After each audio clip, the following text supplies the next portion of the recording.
మగపిల్లలకి testis అనేది పుట్టగానే స్క్రోటంలో గానీ కనిపించకపోతే ఏం చేయాలి? అంత ఎర్లీగా ట్రీట్ చేయాలి. యూజువల్లీ మనకి టెస్టిస్ అనేది అబ్డామెన్‌లో డెవలప్ అవుతాయి కడుపు లోపల. బేబీ డెలివరీ అయ్యే టైంకి అవి కిందకి దిగి స్క్రోటంలోకి వచ్చేయాలి.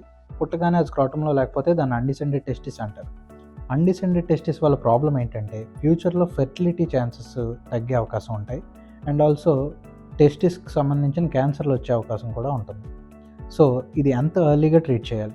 అరౌండ్ 6-18 మంత్స్ ఆఫ్ ఏజ్‌కి దీనికి సర్జికల్‌గా కరెక్ట్ చేసుకుంటేనే ఫ్యూచర్‌లో ఫర్టిలిటీ ఛాన్సెస్ అవి బెటర్ అయ్యే ఛాన్సెస్ ఉంటాయి.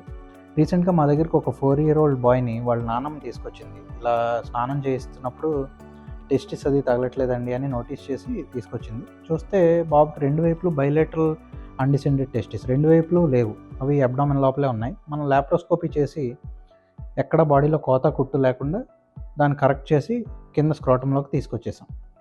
Single day next day discharge అయిపోయాడు. హ్యాపీగా ఇంటికి వెళ్ళిపోయాడు. బట్ ఓన్లీ థింగ్ ఏంటంటే కొంచెం ఆలస్యం చేశాడు. 4 ఇయర్స్ అయింది. అది కానీ 6 మంత్స్ టు 18 మంత్స్లో చేస్తే ఇంకా బెటర్ రిజల్ట్స్ ఫ్యూచర్లో తను చూసే అవకాశం ఉంది. But still at the earliest intervene అవ్వడం మంచిది.